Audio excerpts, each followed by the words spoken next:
Hi అండి, అందరూ ఎలా ఉన్నారు? బాగున్నారా? నేను బాగున్నానండి. ఐటమ్స్ మాత్రం అదిరిపోయండి, చాలా చాలా అదిరిపోయాయి, చాలా టేస్టీగా ఉంటాయి. ఐటమ్స్ మాత్రం ఫస్ట్ అయితే నేను వేసుకుంటాను. సో ఇదైతే కరివేపాకు పొడి అండి. నేను మీకు చాలాసార్లు చెప్పాను, ఇంకొంచెం వేసుకుంటాను ఇక్కడ. నేను చాలాసార్లు చెప్పాను, మొదటి ముద్దలో కానీ మొదటి అన్నంలో కానీ కరివేపాకు పొడి తింటే చాలా మంచిది. షుగర్ పేషెంట్స్కి అయితే అసలు ఒక వరం అని చెప్తున్నాను కదండి. షుగర్ పేషెంట్స్ కానీ అలాగే మన స్కిన్ బాగుండాలన్నా, మన గట్ హెల్త్ బాగుండాలన్నా, మనలో ఉన్న ఏమైనా ప్రాబ్లమ్స్ ఉంటే, డైజెస్టివ్ ప్రాబ్లమ్స్ ఏమైనా ఉంటే అవి కూడా నివారణ అయిపోతాయండి. సో చాలా చాలా మన హెయిర్కి అయితే చెప్పక్కర్లేదు, అంత మంచిది కరివేపాకు పొడి.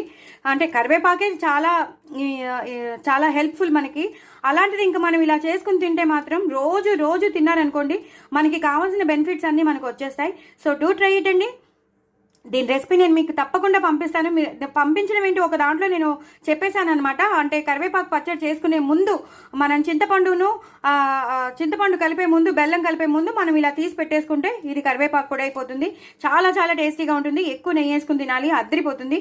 ఇవాళ మాత్రం నేను పొట్లకాయ కూర చేశాను. పొట్లకాయ టమాటో కర్రీ అదిరిపోయింది, ఒక రేంజ్లో ఉందండి. చాలా చాలా టేస్టీగా ఉంది పొట్లకాయ. ఎప్పుడు మనం పెసరపప్పు వేస్ట్ చేసుకుంటాం, లేదా పొట్లకాయ బజ్జీలు వేసుకుంటాం, పొట్లకాయ పెరుగు పచ్చడి చేసుకుంటాం, లేదా పప్పు వేస్ట్ చేసుకుంటాం, అలా రకరకాలుగా కొబ్బరి వేస్ట్ చేసుకుంటాం.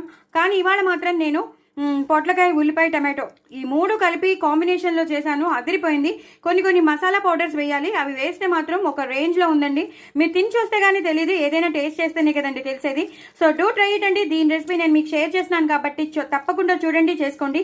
నేను ఏమేమి వేసానో మీకు తెలిస్తే మాత్రం తప్పకుండా మీరు చేసేసుకుంటారు, ఎంజాయ్ చేస్తారు. ఈ కూరని మాత్రం చాలా చాలా చాలా టేస్టీగా ఉంటుంది. అన్నంలోనే కాదు, చపాతీలో కూడా చాలా.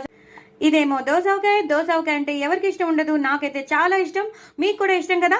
వేడి అన్నంలో దోసకాయ తింటుంటే ఈ ముక్కలు వస్తుంటే ఒక రేంజ్లో ఉంటుంది కదా. సో దోసకాయ చాలా చాలా ఇష్టం నాకైతే. ఉన్ననాళ్ళు నేను దోసకాయ తింటాను, అంత ఇష్టం నాకు. ఆవకాయ ఎంత ఇష్టమో దోసకాయ కూడా నేను అంత ఇంపార్టెన్స్ ఇస్తాను. చాలా చాలా బాగుంటుంది, వేడి అన్నంలో తింటే చాలా చాలా బాగుంటుంది. దీంట్లో పెరుగు నంచుకుంటే, గడ్డ పెరుగు నంచుకుంటే ఇంకా బాగుంటుంది. సో చాలా చాలా టేస్టీ అయిన రెసిపీస్ అండి. కరివేపాకు పొడి, అలాగే పొట్లకాయ కూర, దోసకాయ, సూపర్ రెసిపీస్, చాలా చాలా టేస్టీగా ఉంటాయి. సో డూ ట్రై ఇట్ అండి. నా ఛానల్ మాత్రం సబ్స్క్రైబ్ చేసుకోండి, అసలు మర్చిపోద్దండి. బాయ్ అండి.